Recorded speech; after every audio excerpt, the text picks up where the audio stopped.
Hey everyone, welcome back to the channel. Today is a beautiful, albeit completely shocking day in the soap world, and we have so much absolute tea to spill. Grab your favorite drink, take a deep breath, and settle in, because we are diving deep into the latest General Hospital updates that you absolutely need to hear right now. Oh my god, I'm screaming! I literally cannot even deal right now. Okay, but listen to me. I was just minding my own business, eating my dinner. I think I was having pasta, whatever, it doesn't even matter. I'm already getting distracted and am scrolling through Instagram, just doing my usual nightly scroll, and suddenly Steve Burton's face pops up on my screen. And I'm like, okay, cool. Steve is posting, "We love Steve, we love Jason Morgan, the absolute undisputed icon of General Hospital." But then I actually listened to what he's saying, and my jaw literally dropped. I am not kidding. It dropped to the floor. I choked on my food. I had to pause the video and text my friend immediately because I was like, is this a drill? Is this actually happening right now? Because you guys, Steve is literally out here telling us to stop beating ourselves up, which is beautiful. Yes, honestly, so inspiring, but it completely sent me into a massive spiral about what this means for Jason Morgan and the entire show. Okay, let me back up because I am typing so fast my hands are shaking. So Steve took to his Instagram account to write and say, "So we have to stop beating ourselves up. Don't beat yourself up." And he's looking all handsome and earnest. And he's talking about how he coaches a lot of people. Because yes, if you didn't know, Steve is a whole life and fitness coach now, which is wild to me but also good for him, I guess.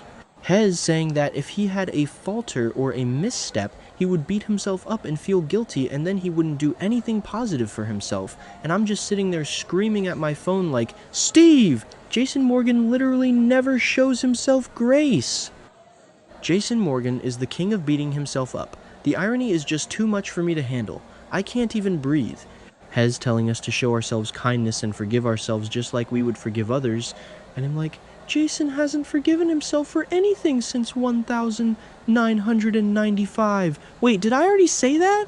Whatever. Anyway, it's just so frustrating because the contrast between real-life Steve and on-screen Jason is actually going to send me to an early grave. When Steve said, "If I had a falter or a misstep," I literally started laughing out loud like a crazy person. A misstep? Steve, your character is a literal mob enforcer. Jason's missteps involve throwing bodies in the harbor and shooting people in warehouses. It's so wildly funny to me to hear the actor who plays the most stoic, lethal, emotionally repressed hitman on daytime television talking about self-forgiveness. Jason Morgan doesn't know what forgiveness is. Ever since his car accident, you know, the one with AJ that caused the traumatic brain injury and turned him from Jason Quartermain, the pre-med student, into Jason Morgan, the mobster, he has lived his entire life in service to other people. He is literally incapable of showing himself grace. So to see Steve sitting there, radiating health and wellness, telling us to be kind to ourselves, it's just a total mind trip. But then, and don't even get me started on this part, we have to talk about the break. The actual, literal break he announced earlier this year. He said he was taking a break from General Hospital to focus on his personal life. And I was like, are you serious? You're just gonna leave? You're just gonna leave us hanging while Jason is in WSB custody? I'm done. I am so done. But I'm also not done because I'm obsessed and I can't stop thinking about it. People are literally freaking out, wondering if this break has something to do with his side gig. Like, is he going to leave acting entirely to be a full-time life coach? I am shaking just thinking about it. Jason Morgan is a legacy character. You don't just walk away from Jason Morgan to go tell people to drink green juice and do squats. I mean, I love fitness, but this is General Hospital. This is Port Charles. We need the hitman with a heart of gold, not a motivational speaker. Oh wait, before that happened, actually, I need to remind you why Jason is even off screen right now, because I forgot to mention earlier, but it is so important and it makes this whole life coaching thing even more stressful. Jason is literally rotting in a WSB holding cell, a black site. Who even knows where he is? And he's not even there because of something he did. He is there because he is taking the fall for Rocco Falconeri. Yes, Lulu and Dante's kid. Rocco is the one who shot Ross Cullum on Pier 55. Which is insane, by the way. A whole teenager out here shooting people, and Jason just steps in like, yep, he'll take the blame, he'll go to federal prison, no big deal. I mean, why would he do that? I know he's loyal, I know he's the ultimate protector, but he is literally throwing his entire life away for Rocco. And now Rocco is walking around Port Charles with an infected hand, getting secret house calls from Isaiah Gannon, and Lulu has to rush him to the ER, all while Jason is locked up. The audacity. Honestly, the absolute audacity of this entire situation, and I have to circle back to Britt Westbourne because I am honestly sick to my stomach over her storyline right now while Jason is gone. Britt is backed into the tightest corner ever because Ross Cullum, the guy Rocco shot, the guy Jason is taking the fall for, is holding her medication hostage. He is literally refusing to give her the meds she needs to survive unless she tells him who shot him on the pier. And Britt doesn't even know it was Rocco yet. But when she finds out, oh my god. She is going to realize Jason is protecting Rocco, and she's going to try to protect Rocco too, but she's also dealing with Cassius Faison, pretending to be Nathan West. Ava Jerome literally walked in on Cassius and Jen Sidwell at Windermere and thought he was Nathan and jokingly asked if someone was under arrest. I'm dead. I actually cannot breathe. The sheer amount of chaos happening in Port Charles while Jason is away is staggering. It's like the writers just threw a grenade into the script the minute Steve said he was taking a break. And think about Carly. Oh my god, Carly needs to get it together, I swear, but also I feel so bad for her because she is doing the most right now.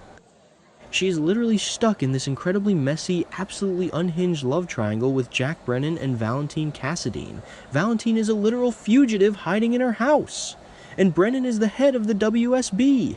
And Carly is sleeping with Brennan while fantasizing about Valentine being in her bed instead, which is so dramatic and honestly iconic, but also completely reckless, specifically to keep Brennan close because of Jason.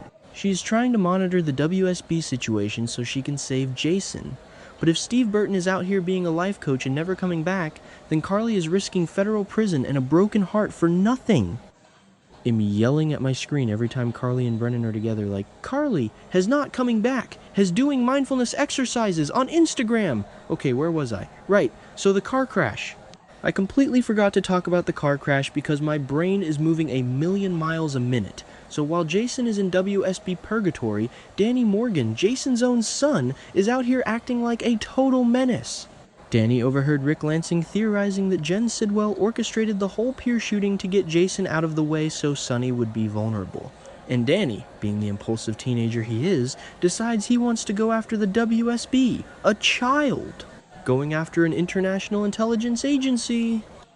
Sonny and Rick had to warn him off, so Danny gets mad, wants to speed towards something fast, and literally joyrides Charlotte Cassadine's car and wrecks it. And this causes a massive, fiery domino effect crash on Route 91.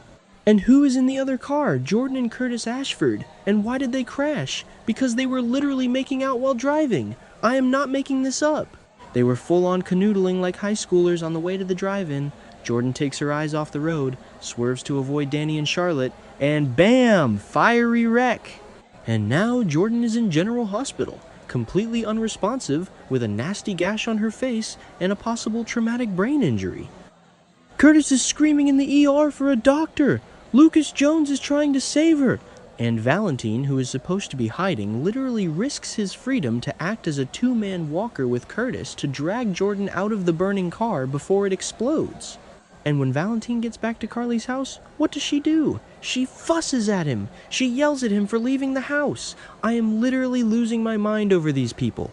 Which is insane, by the way, because the narrative is trying to frame Brooklyn Quartermain for the crash. Brooklyn! Just because she had one glass of wine before driving to Charlie's pub to see Gio Palmieri perform. They zoomed in on her empty wine glass so ominously, and now Brooklyn is at the Quartermain mansion sweating bullets, thinking she caused this horrific accident and is going to lose her marriage to Chase and their conditional approval to foster baby Phoebe. It is so unfair. Jordan was the one distracted driving, but Carly is aggressively covering up Danny and Charlotte's involvement by having their car repaired and sent back quietly, so Brooklyn is going to be the scapegoat. If Jason were here, he would figure this out in 5 seconds. He would stare blankly at Carly until she confessed, and then he would fix it. But no, Jason is gone, and Steve is recruiting his social media followers into his fitness program. I mean, more often than not, Steve likes to recruit his followers in his program, which is all about maintaining a good, healthy, and positive lifestyle, just like he does. And I love that for him, I really do, but at the same time, a lot of people can't help but wonder if Steve can afford to leave General Hospital and be a life coach full-time. After all, Jason Morgan is a legacy character, and that's a role that you just can't walk away from. You literally cannot just recast Jason Morgan again. We tried that. It was a disaster. I was staring at my ceiling at 3 a.m., literally trying to calculate soap opera salaries versus life coaching revenues because I am that stressed about it. And what about Sonny? Sonny is completely exposed without Jason. Jen Sidwell is an angry, grieving father because Ross Cullum stabbed and murdered his son Marco Rios, but Sidwell blames Sonny. Sonny even went to Marco's funeral at the church with Rick to try and convince Sidwell that an unknown enemy did it, but Sidwell didn't believe him. Sidwell is plotting to attack Sonny and his loved ones, and Justine Turner is warning Sonny that the stakes are high, but Sonny is just brushing it off. We actually, literally, desperately need Jason Morgan to come kick down a door and shoot some bad guys to protect Sonny, but instead, Steve is on Instagram telling me to forgive myself. I can't forgive myself, Steve. I am too stressed about Jen Sidwell. And don't even get me started on Willow Kane. I know this is a side detail, but I have to mention it because it's making me crazy. Willow is out here acting so sweet, conditionally approving Chase and Brooklyn to foster Phoebe, but secretly she is sweating because Kai Taylor and Trina Robinson know that Willow shot Drew Kane. Yes, Willow shot Drew! And now Michael Corinthos wants Kai to give Wiley private Little League lessons. Willow is secretly unsettled and using Chase to run background checks on Kai under the guise of her congressional duties. It is so deceptive! And Trina is out here having panic attacks because Curtis called her about Jordan's crash, and Trina originally thought it was Portia having a pregnancy scare because Stella Henry just forced them all to decorate a nursery. The drama is literally non-stop. And Jocelyn Jax. Jocelyn is in grave danger because Ross Cullum might remember that she visited his ICU room and he's investigating her WSB connection. Everyone is in danger. The entire ecosystem of Port Charles is collapsing. Meanwhile, half the town is just partying at the Charlie's Pub grand reopening. Christina Corinthos Davis is on stage, on the mic. Sonny is smiling, telling her it's going to be a great night. Gio Palmieri is playing his guitar for Trina, and Gio is planning a romantic Broadway trip to New York City with Emma Scorpio Drake to see Michael James Scott. Like, hello, the city is falling apart, people are in fiery crashes, Jason is in a black site, and you guys are listening to acoustic guitar? Not okay, I'm done. I'm calling it now, this is going to end badly if Steve doesn't come back. Mark my words, the fans will riot, we will literally march on the ABC studios. I know he needs a break, I know he wants to focus on his personal life and his coaching, and I respect that, I really do. You have to show yourself some grace, just like he said. But please, Steve, for the love of all that is holy in Port Charles, do not leave us forever. Jason Morgan is the glue that holds this absolute circus together. I am going to keep watching his Instagram videos, and I am going to try not to beat myself up over being this emotionally invested in a fictional mobster, but it is really, really hard. Anyway, I need to go lie down and process all of this because my heart rate is dangerously high. Let me know what you guys think because I am officially unhinged over this.